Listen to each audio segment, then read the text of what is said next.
The first thing I heard was, "Ma'am, step out of the house with your hands where we can see 'em." Next thing I knew, red and blue lights were flooding my front yard. I was still in my pajamas, hair damp from the shower, cradling my favorite coffee mug. I peeked outside and saw 3 squad cars parked across my ranch gate like I was some kind of fugitive. My dog, Rusty, a big OL ranch mutt with more bark than bite, was going nuts on the front porch. One officer had his hand hovering over his holster. Another was talking into his radio. And the third? He was already making his way toward my door, eyes serious, like I might have hostages inside. "What the heck is going on?" I said, mostly to myself. Then came the question, "Are you James Walker?" one of the officers asked, real stern. "Yeah, that's me," I replied. "Can someone please tell me what this is all about?" "We got a report from the HO," the cop said. "They claim someone's illegally staying on this property. The caller said you're trespassing and living here without authorization. Do you have any proof that this land is yours?" I nearly spilled my coffee right there. Trespassing? This ranch has been mine for years. My granddad built it from the ground up, with nothing but grit and his own 2 hands. It's been in my family for 3 generations. There was no HOA when we bought it. And even when I moved back for good last year, early retirement, trying to live a quiet life, there still wasn't. "You've got to be kidding," I muttered. But the officer didn't crack a smile. "Sir, do you have any documents proving ownership?" he asked. Before I could answer, she appeared, strutting up my dirt driveway like she was leading a parade, heels clicking, red blouse brighter than a fire truck. Her name's Denise Carter, but everyone around here just calls her, well, you know, Karen. She's the new HOA president from Evergreen Hills, that fancy gated community they built a couple years back on the south end of my land. She crossed her arms, tilted her chin up, sunglasses on like she just won a court case. "I told you officers," she said, smug as ever. "He doesn't belong here. This property is now part of our HOA expansion zone. He ignored the letters we sent last month. He's breaking our rules, livestock out in the open, an unregistered generator, and construction without HOA approval. We want him gone." Gone? I was too stunned to even respond. The officer turned back to me. "Sir, until we can confirm legal ownership, we're gonna need you to step away from the residence. You'll be detained for further questioning." That's when Rusty growled and stepped protectively in front of me. And that's when I finally lost it. I pulled out my wallet, flipped open the hidden flap behind my license, and handed over the original deed to the ranch. Notarized. But what happened after that? Well, let's just say, everything changed. Let me back things up a little. Hey there, I'm James Walker. I'm 54, a proud retired firefighter, and I live on a 30-acre ranch in Colorado. No wife, no kids. It's just me and Rusty, my German Shepherd rescue, though honestly, he's more family than pet. After 26 years on the job and 2 back surgeries, I called it quits early. City life had worn me down, and my lease was about up. So I did what most guys raised in a small town dream about. I came home, back to the land my grandfather left me. Untouched, surrounded by pines, deer, clean mountain air, and blessed peace. At first, it was everything I hoped. I fixed up the old barn, got some solar panels running, built a greenhouse, and started growing my own food. Mornings were quiet, coffee on the porch, Rusty chasing butterflies. I felt like I'd finally found my peace. But peace? It has a way of bothering folks who don't understand it. Especially Denise. I first met her during a supply run into town. I was picking up fence nails and chicken feed. She was on her phone, griping loud enough for the whole store to hear because someone parked too close to her luxury SUV. We made brief eye contact. I gave a polite nod. She gave me a once-over like I was something stuck to her shoe. Second time? Worse.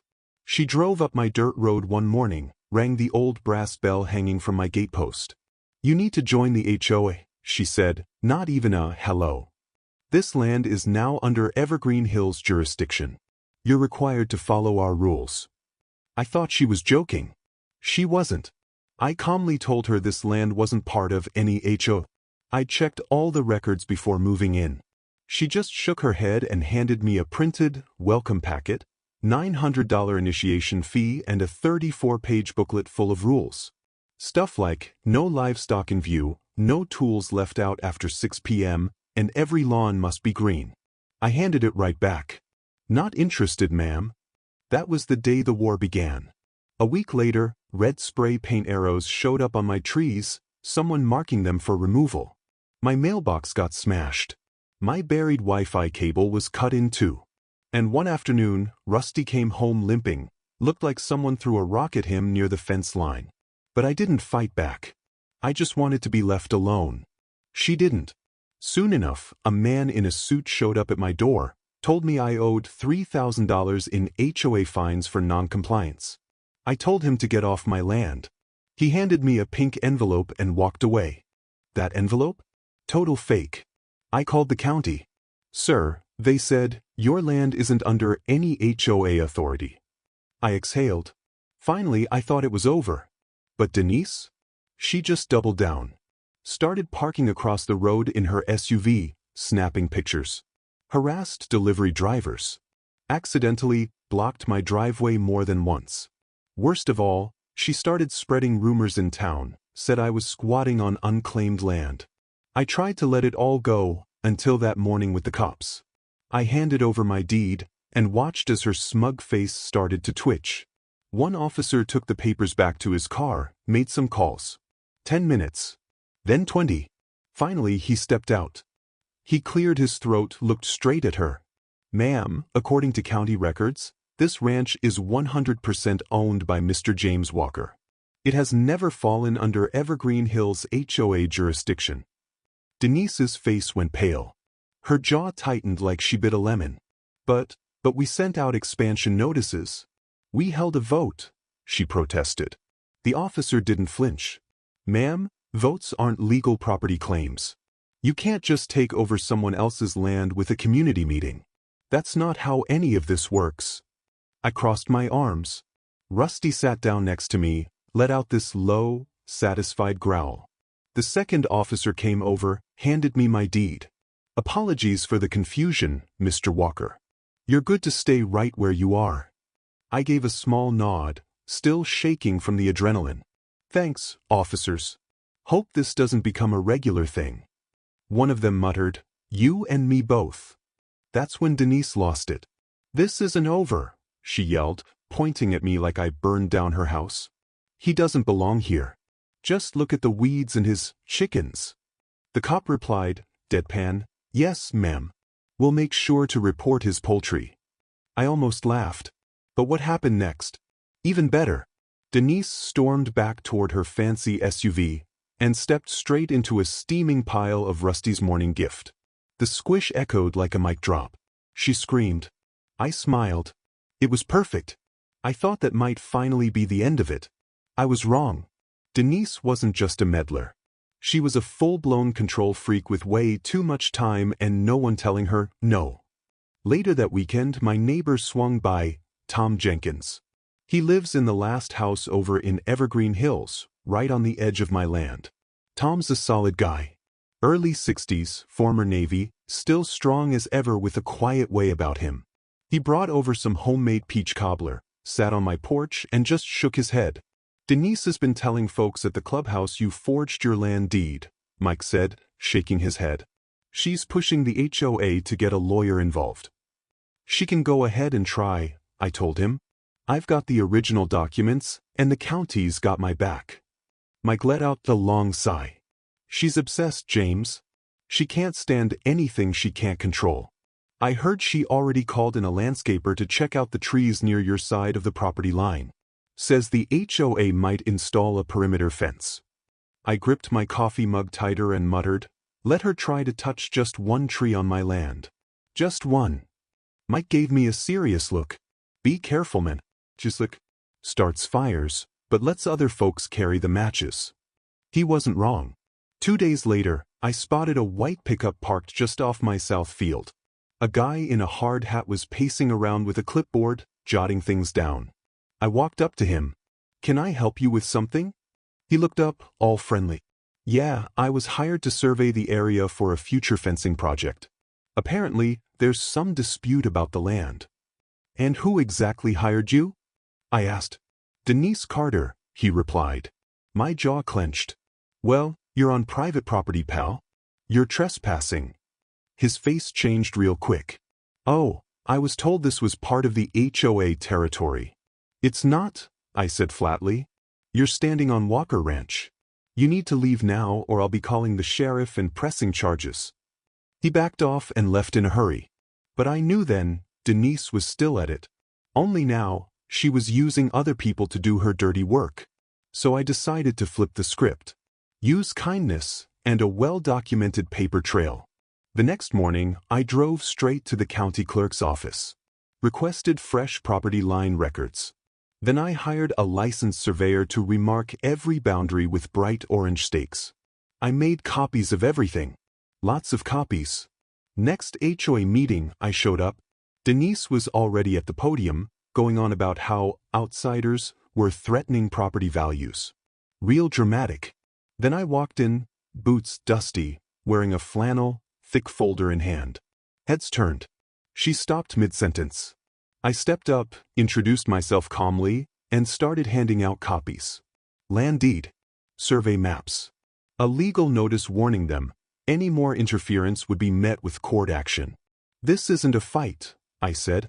I've lived here peacefully. I haven't bothered a soul. All I ask is to be left alone. This land is mine. It's not part of your HOA, and I've got no interest in joining. But I do have every interest in protecting what's mine. The room went silent. Denise stood there, mouth moving but nothing coming out. Then an older guy in the back stood up. Why are we even talking about this? If his land's outside our district, it's none of our business. A woman beside him chimed in. He brought the paperwork. She brought noise. Denise was turning red. You're all making a mistake, she snapped. He's going to drag our home values down. That's when Mike stood up beside me. Only thing hurting this neighborhood is you, Denise. The room applauded. And I walked out with a smile. But Denise? She was just getting warmed up. 2 nights later, I woke up to a sound I'll never forget, rushing water. My entire south field was flooding like a busted river. Fence posts snapped, my chicken coop half underwater. I jumped out of bed, threw on boots over my pajamas, and ran outside with sandbags, but it was already too late. Water was pouring in from a busted irrigation pipe. And not by accident. Someone had sabotaged the system. And as I stood there, soaked to the knees, heart pounding, guess whose SUV I spotted hauling down the dirt road? Denise's. I stood in the dark, fists clenched, fury rising. This wasn't over. Not even close. But I wasn't gonna fight her the way she expected. I had a plan. And this time, karma wouldn't knock. It'd kick down her freshly painted front door. That flood ruined more than just my crops. It wiped out half my early harvest. Corn, lettuce, tomatoes, all gone, buried under mud. My chicken coop had to be torn apart and rebuilt. One of the goats got tangled in the fencing and nearly drowned before I found him. And the wooden tool shed I'd just finished fixing? Tilted, sank, and collapsed from the soggy ground. I barely slept that night. Not because of the damage, though that was bad, but because I knew for sure that Denise had declared war.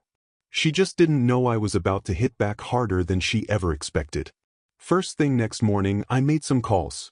Started with the sheriff, reported the flood as vandalism. Then I called up an environmental inspector I knew from a local veterans group. His name's Todd, tall, bald, and as straight a shooter as they come. I explained what happened, and without hesitation, Todd said he'd come take a look. He pulled up in his old green Jeep later that afternoon. Took one look at the mess and shook his head. This wasn't an accident, he said. Someone tampered with the pressure valve up the ridge. We followed the pipe about 300 yards through the trees, up a narrow trail. There was valve box cover, ripped clean off. Pressure release? Cranked open in a way that wasn't natural.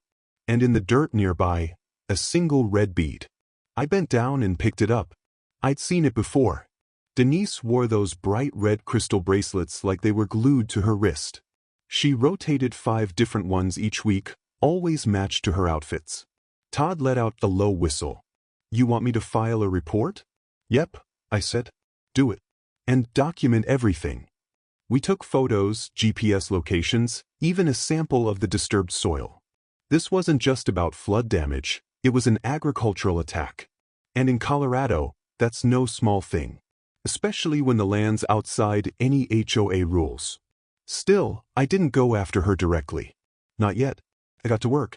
Rebuilt the chicken coop, this time, raised it up with concrete blocks and proper drainage. Reinforced the fencing. Installed motion-activated trail cameras across the property. If she came back, I'd catch her on video. But Denise had one more trick up her sleeve. The next week, 2 county officers rolled up my drive. Said they were responding to a complaint, anonymous, of course, about unclean water and animal waste. As they stepped out, Rusty started barking like mad, but I calmed him down and greeted them politely. Come on in, I said. Let me show you around. They checked everything, compost, water filtration, the works. One of them, Officer Lynn, an older lady, seemed surprised.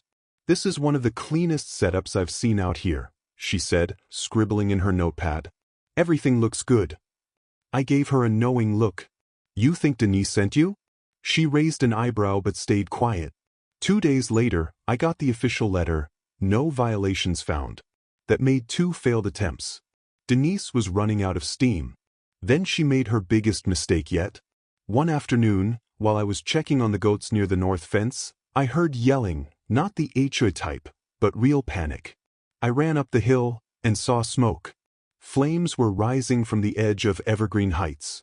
A shed behind one of those fancy homes had caught fire, and the wind was pushing it straight toward the dry grass lining my property. No time to think. I fired up the emergency pump, grabbed my hose, and ran. Fought those flames for over 20 minutes, soaked in sweat, black with ash, until the fire department showed up. By then, the fire had stopped right at my fence line.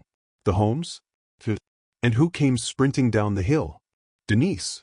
She skidded to a stop when she saw me holding the hose.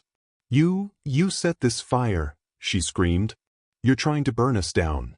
This is revenge. The fire chief, who had just walked over, raised an eyebrow. Ma'am, he said, calm as anything, this man just saved your entire block. The fire started from a tipped-over grill on your neighbor's deck. Denise's face flushed crimson, not from the heat.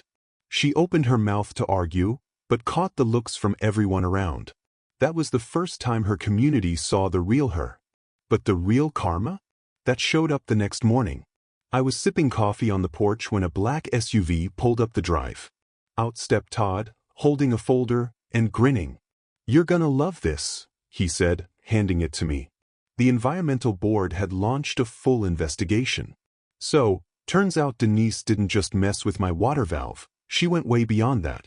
She had rerouted neighborhood runoff into a protected creek bed. Illegally. That caused contamination downstream. Worse still, the landscaping projects she approved along the border zones? Not a single one had a permit. That included trenching and dumping construction waste into conservation space, on my land. I read through the environmental report and actually chuckled. This is court material, right? I asked Todd. He gave me a serious nod. You can take it to court, James, and honestly you should. But instead of heading to a lawyer, I printed off a thick stack of copies and walked straight to the Evergreen Hills Community Center. They were in the middle of a town meeting. And, surprise, Denise was already at the front, stirring up trouble again, trying to turn the room against me. I walked in quietly.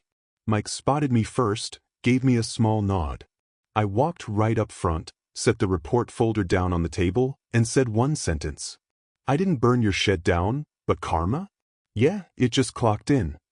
Denise picked up the folder, flipped through a few pages, and all the color drained from her face. The whole room went quiet. Then a guy in the back stood up. Denise, is this true? She didn't answer. A woman holding the same HOA welcome packet I'd been handed months ago shook her head.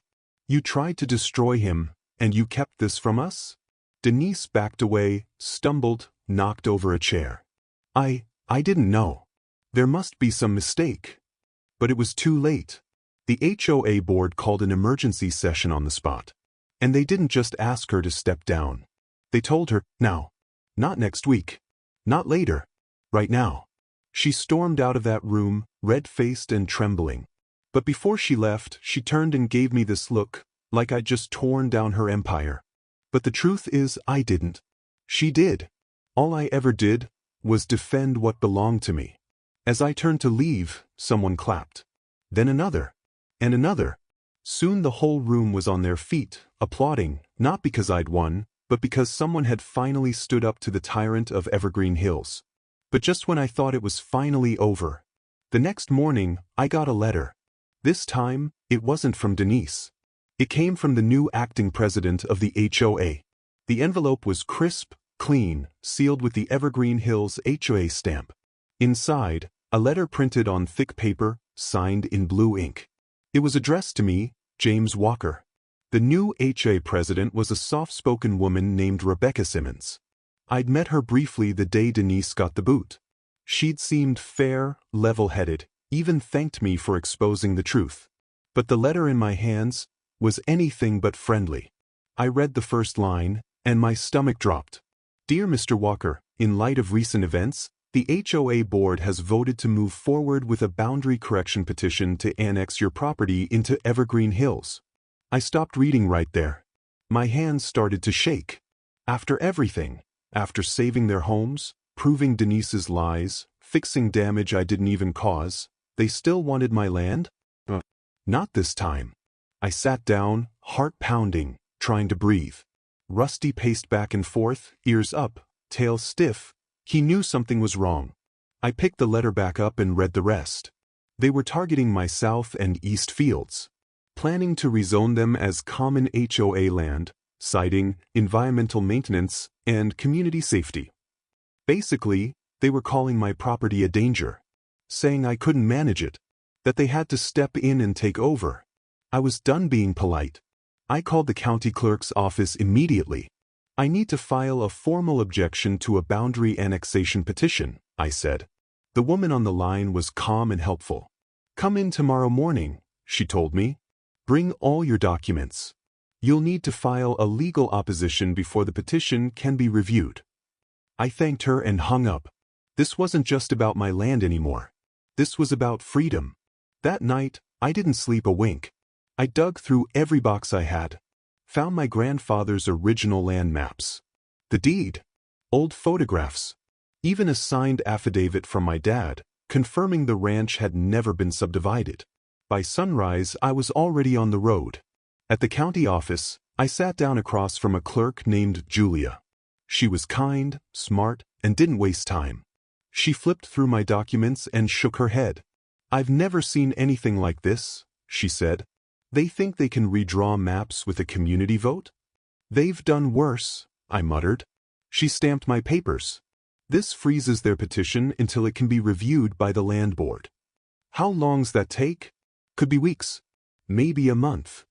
I thanked her, shook her hand, and walked out holding the stamped objection.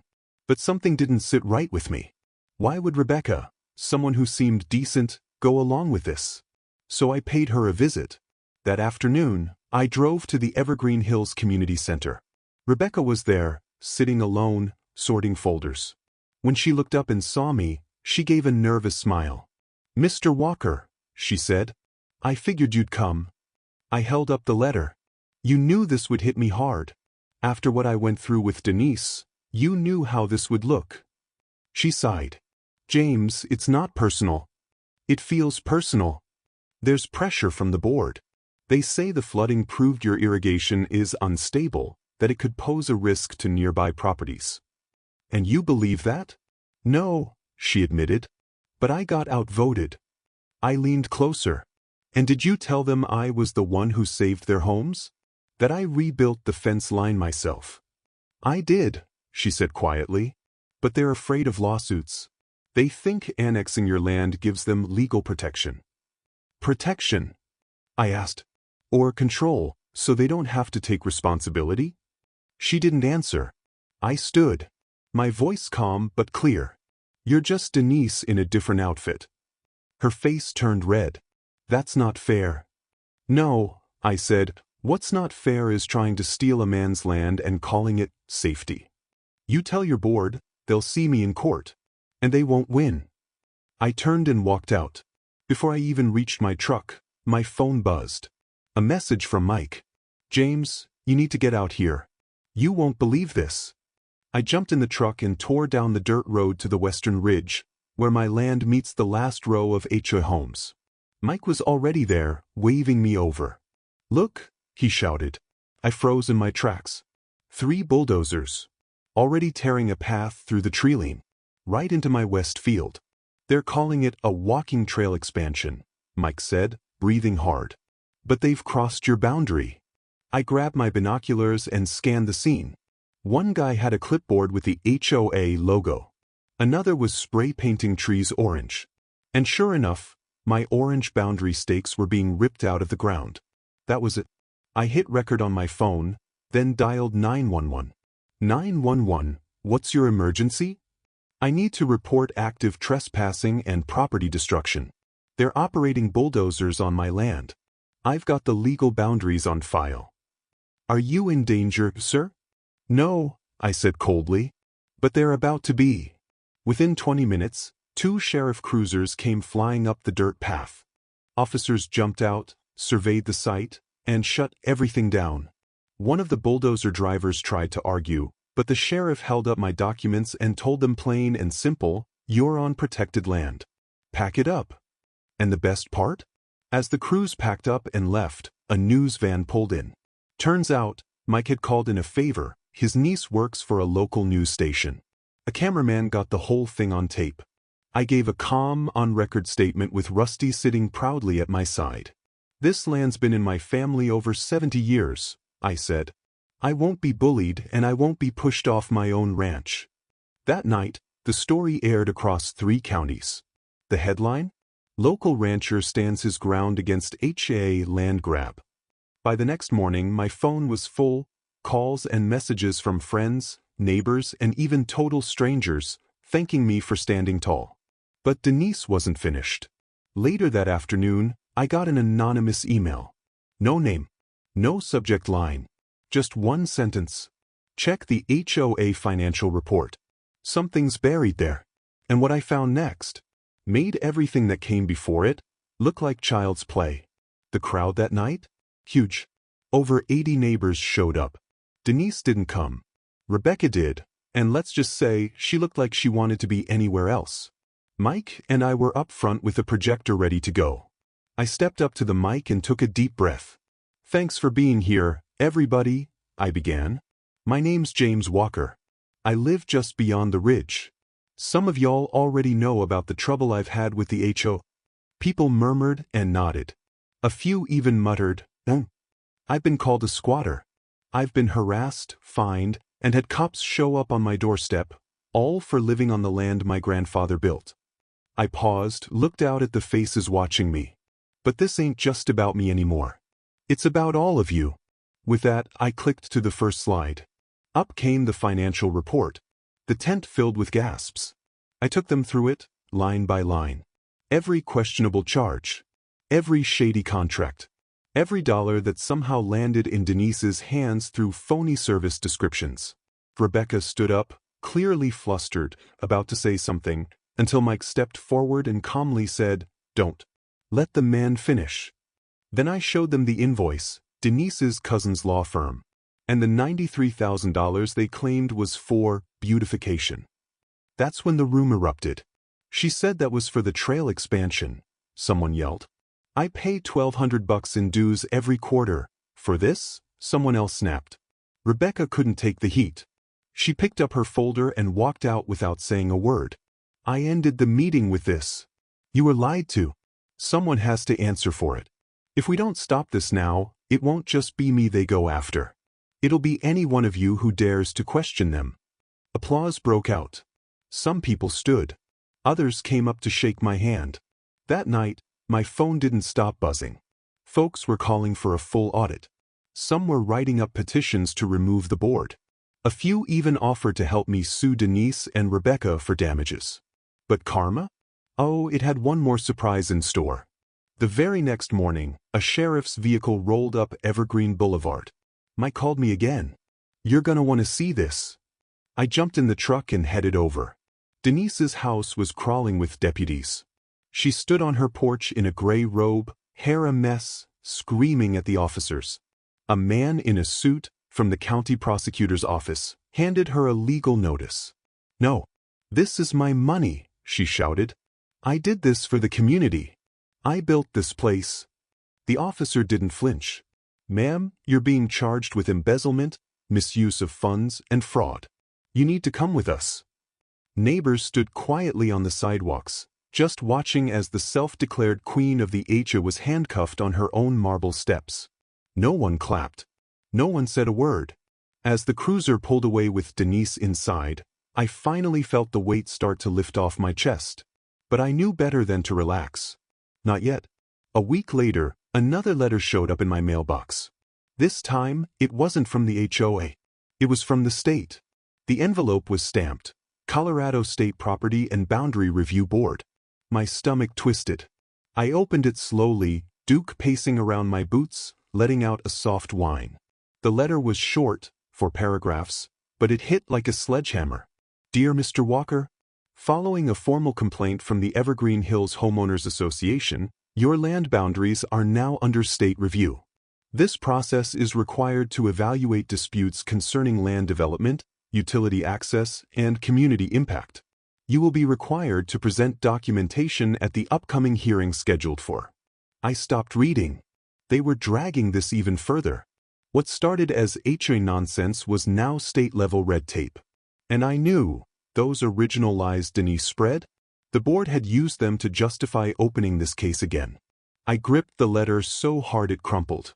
No matter how many times I defended my land, they kept trying to wear me down. Strip away my peace, one claim at a time. Just then, Duke barked sharply. Mike's truck pulled into the driveway. He saw the look on my face and didn't even have to ask. "Bad news?" he said. I handed him the letter. He read it, eyes narrowing. "They're playing the long game," he said. "Denise might be gone, but this is her parting shot." "Then I'll bury it with the rest," I said quietly. Over the next week, I gathered everything. Not just the original deed or the environmental reports. I went deeper. Family photos. Pictures of my grandfather standing by the same fence posts they now wanted to erase. His hands building the barn. My dad planting crops with me by his side. I even reached out to the local historical society. Turns out, years back, my ranch had been featured in a community exhibit as one of the last original pre-zoning properties in the whole county. This wasn't just property. It was history. And I was ready to prove it. The hearing was held at the county courthouse and was open to the public. People from all over showed up. Some came to support me. Others were just curious. And a few, mainly the newer board members, sat there hoping I'd fall. I walked up to the long desk where 3 state officials sat. The lead, a woman named Ms. Hollis, looked up and said gently, "Mr. Walker, you may begin." I didn't give a speech. I gave them the truth. Slide after slide. Survey after survey. Notarized documents. Drone footage of bulldozers trespassing on my land. Invoices. Emails. And yes, photos of Denise directing workers past clearly marked boundary lines. Finally, I pulled out the oldest piece of evidence I had, my dad's handwritten land journal. Decades of notes. I flipped to one page titled, "Westfield Rock Edge Survey," and read aloud. "Boundary reconfirmed with Mike's dad and the original county marker. No one takes this. This land is ours. Walker Sr." When I finished reading, the whole room went still. Ms. Hollis leaned forward. "Just to confirm, you have no HOA affiliation?" "None," I said. "Neither did my father. Or my grandfather." "And all improvements were made independently?" "Every nail, every board, every fence, every crop, built by our family." She nodded and turned to her colleagues. They whispered among themselves for nearly an hour. When they returned, the decision was clear. "We find no evidence that Evergreen Hills HOA has jurisdiction over Mr. Walker's land. All claims are dismissed." A cease and desist order will be issued to block any future annexation attempts. Applause broke out. Some neighbors cheered. Others gasped. The board members who'd shown up hoping I'd lose? They slipped out, heads down. Rebecca didn't show. I found out later, she'd resigned the morning of the hearing. Cowards never stick around to see the mess they made cleaned up. A week later, things started to feel normal again. The story made it into 3 local papers. One article even called me the man who beat the HOA. I couldn't help but laugh at that. I wasn't a hero. I was just a man who refused to be bullied. But karma still had one more card to play. One sunny morning, I was out fixing the west fence when an old sedan pulled into the drive. A woman stepped out, maybe mid-40s. Brown hair tied back. Simple clothes. She looked nervous but kind. She approached slowly, holding something wrapped in cloth. "Mr. Walker?" she asked softly. "That's me." She extended the wrapped object. "I'm Lisa," she said. "Denise's daughter." I tensed up without meaning to. "I'm sorry for what she did," she said. "I didn't support any of it. I live out of state, but after her arrest and the hearing I started reading, watching the coverage. I just wanted to say thank you. Most people never stood up to her. But you did." I stayed quiet. Didn't really know what to say. Then she looked down and unwrapped the cloth. Inside was a framed photo. "My grandmother had this in an old photo box," she said. "I think it belongs here." I took it carefully. My hands actually trembled. It was a black and white photo of my grandfather, smiling in front of the original barn. And at his feet? A German Shepherd pup, Rusty's great-great-granddad, no doubt. "I'm not asking for forgiveness," she whispered.